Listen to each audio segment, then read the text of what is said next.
লোকসভা ভোটের পর বিরাট সুখবর। এবার শুরু হলো লক্ষ্মীর ভান্ডার প্রকল্পে টাকা ঢোকা। আজ থেকেই মহিলাদের ব্যাংক অ্যাকাউন্টে ৫০০ টাকা বা ১০০০ টাকা নয়, সরাসরি ১,২০০ টাকা করে দেওয়া হচ্ছে। তো বর্তমানে লক্ষ্মীর ভান্ডার প্রকল্পের কোন কোন মহিলারা এই টাকা পাচ্ছেন, এই বাড়তি টাকা কবে আপনাদের ব্যাংক অ্যাকাউন্টে আসবে, আপনি টাকা পাবেন কিনা বা আপনার ব্যাংক অ্যাকাউন্টে টাকা কবে থেকে ঢুকবে, সমস্ত কিছু আজকে ভিডিওতে দেখাবো। তাই ভিডিওটা একটু স্কিপ না করে পুরোটা দেখুন। আর আপনি যদি আমাদের চ্যানেলে নতুন আছেন, অবশ্যই চ্যানেলটিকে সাবস্ক্রাইব করে পাশের বেল আইকনটা ক্লিক করে রাখবেন, যাতে এরকম নিত্য নতুন ভিডিও সবার প্রথমে আপনি পান। চলুন ভিডিও স্ক্রিনে যাওয়া যাক। তো দেখুন, বলা হয়েছে ভোটে জেতার পরই শুরু হলো টাকা দেওয়ার কাজ। দিচ্ছে ১,২০০ টাকা করে মহিলাদের ব্যাংক অ্যাকাউন্টে। বলা হয়েছে, দেখুন, গত জুন মাসের ৪ তারিখে শেষ হয়েছে ভোট গণনা, যেখানে তৃণমূল বিপুল সংখ্যক আসন নিয়ে জয়ী হয়েছে। আর ভোটে জেতার পরেই শুরু হয়েছে টাকা দেওয়ার কাজ। আর পাশাপাশি বলা হয়েছে, দেখুন, সমাজের একটা বড় অংশ লক্ষ্মীর ভান্ডারের জন্য উপকৃত হয়েছে। পরিসংখ্যানের দিনে নজর দিলে প্রায় ২.৩ কোটিরও বেশি মহিলারা তাদের ব্যাংক অ্যাকাউন্টে এই লক্ষ্মীর ভান্ডার প্রকল্পে টাকা পাচ্ছেন বা লক্ষ্মীর ভান্ডার প্রকল্পে দৌড়তে টাকা পাচ্ছেন। তেমনি রাজনৈতিক বিশেষজ্ঞদের মতে এই প্রকল্পে লোকসভা নির্বাচনের জন্য কিন্তু সরকার অনেকটাই অ্যাডভান্টেজ পেয়েছেন এবং গ্রহণযোগ্য অনেকটাই কিন্তু বাড়িয়ে দিয়েছে এই প্রকল্প। বলা হয়েছে, দেখুন, ২০২১ সালে শুরু হওয়া লক্ষ্মীর ভান্ডার ইতিমধ্যে পৌঁছে গিয়েছে বাংলার ঘরে ঘরে। প্রথমেতে শুরু হয়েছিল এই প্রকল্পটি সর্বসাধারণ এবং ওবিসিদের ক্ষেত্রে ৫০০ টাকা এবং সংখ্যালঘু সম্প্রদায় যারা যেমন এসটি এসসিদের ১,০০০ টাকা দিয়ে। তবে ২০২৪ সালে সেটাকে কিন্তু বাড়ানো হয়েছে, টাকার পরিমাণকে ডবল করা হয়েছে। যারা ওবিসি হিসাবে রয়েছেন বা যারা জেনারেল রয়েছেন তাদের ৫০০-র বদলে ১,০০০ টাকা এবং যারা তফসিল জাতি বা উপজাতি রয়েছেন তাদেরকে ১,০০০-এর বদলে আরও ২০০ টাকা অর্থাৎ ১,২০০ টাকা করে মহিলাদের ব্যাংক অ্যাকাউন্টে দেওয়া হচ্ছে এবং বাড়িয়ে দেওয়া হচ্ছে। এই টাকা ইতিমধ্যে মহিলাদের ব্যাংক অ্যাকাউন্টে আজ থেকেই ঢোকানো শুরু হয়ে গেছে। তো বর্তমানে আপনারা কারা কারা এই টাকা পাচ্ছেন, কাদের ব্যাংক অ্যাকাউন্টে ঢুকছে, কীভাবে আপনি চেক করবেন, চলুন এক এক করে সমস্ত পদ্ধতি আপনাদেরকে দেখিয়ে দিই। হয়েছে, প্রথমেই আমরা চলে আসবো পশ্চিমবঙ্গ সরকার লক্ষ্মীর ভান্ডারের যে অফিসিয়াল ওয়েবসাইট socialsecurity.wp.gov.in।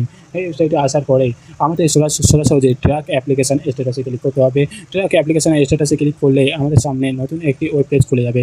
এই ওয়েব পেজে আসার পরে আপনাদেরকে সরাসরি এখানে আপনাদের আধার নম্বর, মোবাইল নম্বর অথবা স্বাস্থ্যসাথী কার্ডের নম্বর দিতে হবে এবং তারপরেই যে ক্যাপচার কোড আছে সেই ক্যাপচার কোডটা দিয়ে সার্চ করতে হবে। সার্চ করলে বর্তমানে এখানে একটা আইডি দিয়ে সার্চ করেছি, সেই আইডি অনুযায়ী তার কিন্তু অ্যাকাউন্টে টাকা পাঠানোর স্ট্যাটাস কিন্তু দেখিয়ে দিয়েছে। এখানে দেখতেই পাচ্ছেন এপ্রিল মাসের টাকা কিন্তু পেমেন্ট সাকসেসফুল হয়ে গেছে, মে মাসে পেমেন্ট সাকসেসফুল হয়ে গেছে এবং জুন মাসে পেমেন্ট আন্ডার প্রসেস দেখিয়ে দিয়েছে। তাই বর্তমানে যদি আপনাদের ব্যাংক অ্যাকাউন্টে এখনও পর্যন্ত টাকা না এসে পৌঁছায় তাহলে আপনার পেমেন্ট কিন্তু আন্ডার প্রসেস দেখাবে। যদি আপনার সমস্ত ডকুমেন্টস ঠিকঠাক থাকে তাহলে আন্ডার প্রসেস দেখাবে। আপনারা টাকা পেয়েছেন সেখানেও কিন্তু আপনাদের সমস্ত ডিটেলস দেখাবে। আপনারা যদি ২০২৪-২৫ না করে ২৩-২৪ দেখান তাহলে কিন্তু এখানে সমস্ত ডিটেলস আপনারা দেখতে পাবেন। কত তারিখ পর্যন্ত কত তারিখ আপনারা পেয়েছেন সমস্ত কিছু কিন্তু এখানে দেখতে পারবেন। তাই বর্তমানে যাদের যাদের টাকা আসেনি তাদের কিন্তু কয়েকটা দিন অপেক্ষা করতে হবে। তাদের পেমেন্ট আন্ডার প্রসেস দেখাচ্ছে কিনা সেটা কিন্তু আপনার বাড়িতে বসে মোবাইলের মাধ্যমে বা কম্পিউটার বা ল্যাপটপের মাধ্যমে চেক করে নিতে পারবেন। কিন্তু যদি আপনাদের বিগত কয়েক মাসের টাকা না পেয়ে থাকেন তাহলে আপনারা একবার চেক করবেন যে আপনাদের অ্যাকাউন্টে কী দেখাচ্ছে, যে অ্যাকাউন্টে কোনো রকম ভায়োলেশন আছে কিনা, কোনো আন্ডার প্রসেস আছে কিনা বা ডকুমেন্ট আপডেট করার জন্য কিছু বলছে কিনা। যদি এরকম কিছু দেখায় তাহলে আপনাকে সরাসরি নিকটবর্তী বিডিও অফিসে চলে যেতে হবে, কিন্তু সেটাও লোকসভা ভোটের রেজাল্টের পরে।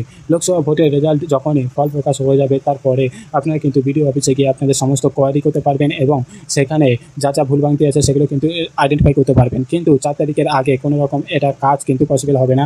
৪ তারিখের পরেই কিন্তু সমস্ত কাজ করতে হবে এবং যাদের বিগত কয়েক মাসের টাকা আসেনি তাদের সরাসরি ৩ থেকে ৪,০০০ টাকা চলে আসবে ব্যাঙ্ক অ্যাকাউন্টে। যদি আপনারা এসসি বা এসটি হয়ে থাকেন তাহলে আপনাদের সরাসরি ব্যাঙ্ক অ্যাকাউন্টে ৪ থেকে ৪,৫০০ টাকা চলে আসবে। যদি আপনারা জেনারেল ক্যাটাগরি হয়ে থাকেন তাহলে আপনাদের ২ থেকে ৩,০০০ টাকা চলে আসবে। সেটা আপনারা কত মাসে টাকা পাননি তার উপর ডিপেন্ড করে। যদি আপনারা নিয়মিত টাকা পেয়ে থাকেন তাহলে আপনারা ১,২০০ টাকা করে পাবেন এসসি এবং এসটিদের জন্য। যদি আপনারা জেনারেল হয়ে থাকেন তাহলে ১,০০০ টাকা করে আপনাদের ব্যাঙ্ক অ্যাকাউন্টে আগামী ২-১ দিনের মধ্যে চলে আসবে। কারণ এখানে পেমেন্ট আন্ডার প্রসেস ইতিমধ্যেই দেখাচ্ছে। যদি আপনার পেমেন্টে আন্ডার প্রসেস দেখায় তাহলে কিন্তু আপনার টাকা ছাড়ার কাজ কিন্তু শুরু হয়ে গেছে। কয়েকটা ঘন্টার মধ্যে বা কয়েকটা দিনের মধ্যে আপনাদের ব্যাঙ্ক অ্যাকাউন্টে টাকা চলে আসবে। তো এই ছিল একটা ছোটো ভিডিও আপনাদের সকলের জন্য। যদি আপনাদের ভিডিওটা ভালো লাগে থাকে তবে লাইক করুন, শেয়ার করুন এবং অবশ্যই সাবস্ক্রাইব করে পাশে থাকা বেল আইকনটা ক্লিক করে রাখবেন যাতে এরকম নতুন নতুন ভিডিও সব আপনি পান।